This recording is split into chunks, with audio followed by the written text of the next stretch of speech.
Muy buenas tardes, queridos amigos. Hoy vamos a hablar de un tema muy importante que es el trasplante renal en pacientes mayores de 60 años de edad.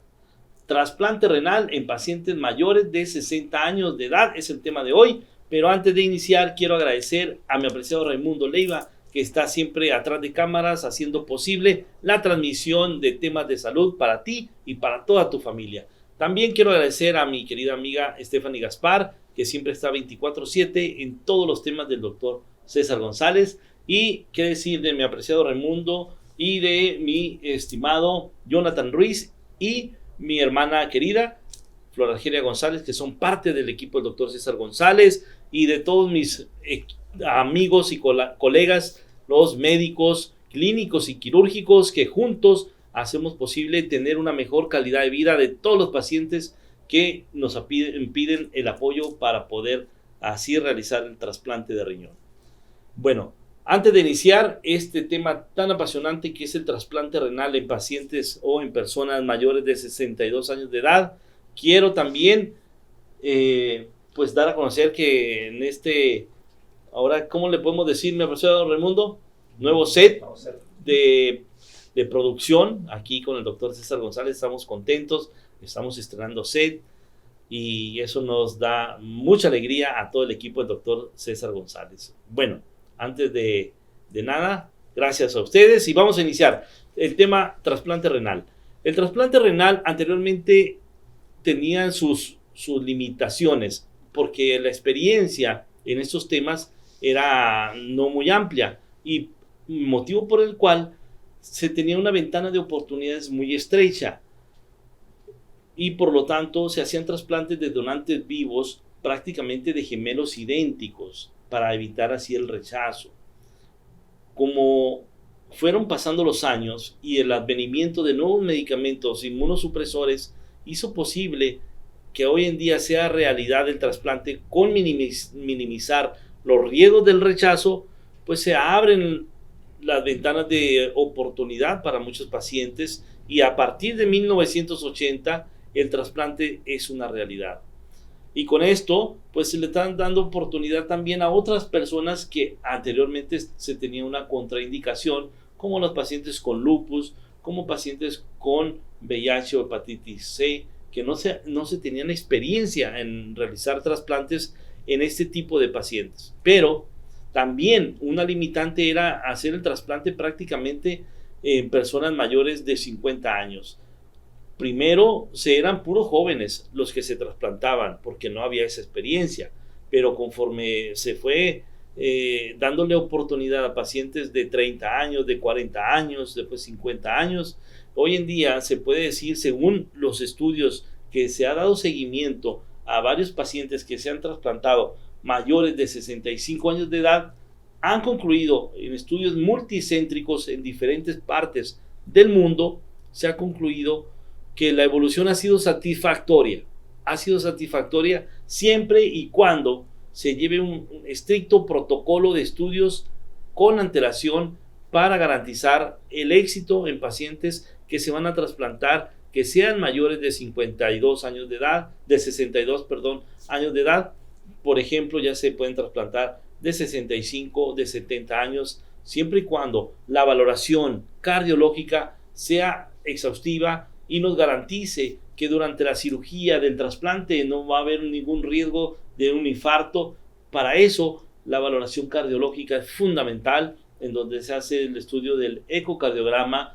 ecodobuta, para poner el corazón en estrés y valorar si es capaz de resistir toda la dinámica que va a llevar a cabo durante la cirugía del trasplante de riñón. Si es aprobado, si es negativo para isquemia o riesgo de infarto, entonces se siguen los demás protocolos o valoraciones médicas para hasta concluir su protocolo y poder hacer el trasplante. En ellos, el principal reto es cardiovascular y descartar neoplasias, o sea, cáncer antes del trasplante. Porque hay que recordar que la gran mayoría de los tumores o de los cánceres se pueden presentar de los 42 años en adelante, motivo por el cual es fundamental hacer un estudio exhaustivo tanto por vía sanguínea, por estudios de rayos X, ultrasonidos, escáner, tomografía, para estar seguros de que no hay cáncer, células pequeñas en pacientes de 62 años en adelante, y que el medicamento inmunosupresor que va a evitar el rechazo, en este caso el tacrolimus o Prograf, que es uno de los inmunosupresores que tiende a desarrollar o incrementar las células tumorales. Es por eso que nosotros queremos evitar que un paciente que se trasplante tenga estas células tumorales, porque si así fuera, el tacrolimus o el Prograf incrementaría, diseminaría, y hubiera una catástrofe si el paciente se trasplanta y con la información de que tenía unas lesiones tumorales y que por omisión no se estudiaron y no se hizo la corrección, o simplemente no se llevó a cabo el trasplante, no se recomendó el trasplante porque hubo células tumorales. Entonces es importante seguir al pie de la línea todos estos lineamientos precisamente para llegar al éxito del paciente. Una vez que contamos con estos lineamientos bien establecidos y bien autorizados por todo el comité de trasplantes, una de las recomendaciones o de los cuidados que debemos de tener los médicos que nos dedicamos a la cirugía de trasplante y todo el grupo clínico que también está conformado del grupo de trasplantes, los cuidados posterior a la cirugía. Los pacientes de 70 años o 62 años en adelante tienen que uno supervisar. Lo más importante es problemas o complicaciones que se pueden presentar posterior al trasplante, son las complicaciones cardiovasculares. Motivo por el cual es importante, después de su trasplante, estar valorando muy bien el flujo sanguíneo para evitar trombosis o medidas preventivas con medias elásticas, con vendas elásticas durante la cirugía del trasplante, posterior al trasplante, en su recuperación inmediata y en su recuperación en casa. También es importante, la gran mayoría de los pacientes que ya están trasplantados o de 60 años o más,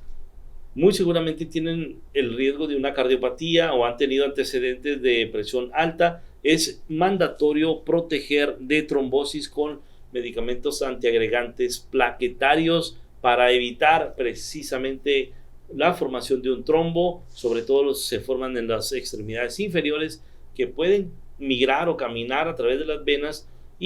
o presentar una oclusión de las venas más pequeñas, ya sea en el corazón, y esto provocaría un infarto, o en los pulmones, una tromboembolia pulmonar, o en el mismo injerto. Por eso es importante prevención con antiagregantes plaquetarios como la aspirina, por ejemplo, y en ellos hay que estar bien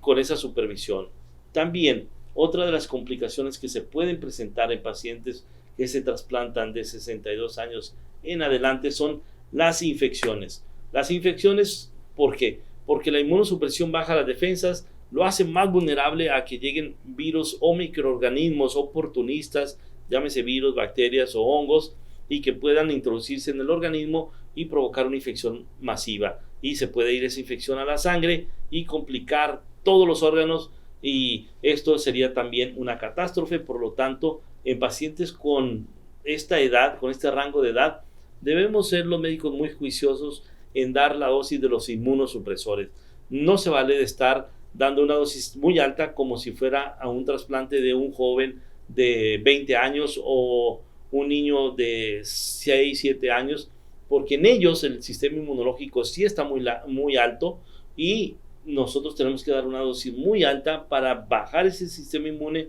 y evitar el rechazo. Por eso en los niños, en los jóvenes, es más factible un rechazo. En el adulto mayor, prácticamente el sistema inmunológico fisiológicamente va disminuyendo conforme va pasando la edad. Por lo tanto, ya no es necesario dar tanta dosis de inmunosupresión, porque lo que vamos a hacer es dar una baja protección, y entonces llegan las infecciones vías urinarias, hongos. Lo más común es que sea cándida, y esta cándida se puede diseminar en todo el tubo digestivo. Puede haber el herpes y puede haber neumonías. neumonías que pueden terminar con la vida si no bajamos rápido el inmunosupresor, y esto va encaminado a un consejo que se tiene que seguir todos los médicos que estamos en esta área del trasplante. El nivel sérico de algunos de los medicamentos es una guía, no es un estándar de oro para nosotros poder llegar a ese nivel sérico de esos medicamentos. A lo que voy es que la clínica es lo más importante y la función renal. En pacientes mayores de 60 años no es necesario someterlos a una dosis muy alta de inmunosupresores, porque lo que provocaríamos son infecciones por microorganismos oportunistas, y debemos estar muy juiciosos para evitar y prevenir infarto del miocardio o al corazón, infarto a los pulmones o al cerebro, que se llama EBC, o embolia coloquialmente hablando. Entonces son las medidas de protección. Sí se puede hacer siempre y cuando sean valorados muy bien antes de su trasplante los pacientes de 62 años en adelante, o también cuidándolos muy bien desde el punto de vista cardiovascular y desde el punto de vista de infectología o cuestiones infecciosas que pueden transmitirse después de su trasplante. En términos generales, espero que se haya resuelto esas dudas que nos han manifestado a través de las redes, de todas las plataformas que están pasando precisamente ahorita aquí abajo, y los invito a que nos ayuden a compartir toda esta información a través de todas estas plataformas para que lleguen a más personas y se puedan educar y se puedan, sobre todo, crear una cultura de salud con el tema del doctor César González, que nos apasiona poder resolver todas estas inquietudes que nos los hacen saber.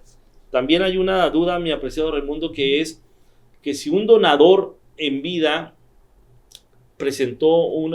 EBC o una embolia, que si puede ser donante después de que ha pasado un tiempo de ese antecedente tan importante de haber sufrido una embolia. Aquí va a ser muy importante la valoración por neurología. Va a ser también importante la valoración por cardiología. Hay que recordar que los trombos o la embolia, muchos de ellos son por problemas cardiovasculares, una disritmia o arritmia, o un latido cardíaco que no está siguiendo el ritmo, y que por ahí puede ser el trombo. Entonces el cardiólogo es el especialista encargado de valorar juiciosamente el área cardíaca y descartar que no haya una arritmia, porque si esto se presenta una arritmia cardíaca, puede ser que sí pueda tener un riesgo durante la cirugía de donación, y esto puede contraindicar la donación de un riñón en vida. Número 2, neurología, y valorar también el sistema hematológico para ver cómo está la cuestión plaquetaria, para ver cómo se encuentra el nivel de colesterol y triglicéridos en la sangre, si está descompensado metabólicamente, porque los pacientes que desarrollan un EBC o una embolia cerebral, por lo regular tienen diabetes o tienen un síndrome, nosotros le llamamos síndrome metabólico, que es alteración del colesterol, triglicéridos y un nivel alto de glucosa en la sangre. Estos pacientes, pues con esos síndrome metabólico, no sería ideal ser un donante, porque en un futuro puede tener complicaciones y requerir sus 2 riñones para tener una salud o una mejor calidad de vida. Por eso todas estas valoraciones lo hacemos en un comité de médicos, en donde está bioética también, que lo integra, para poder tomar decisiones correctas en beneficio de los donantes y de los receptores, siempre con un actuar profesional, con responsabilidad y con mucha ética.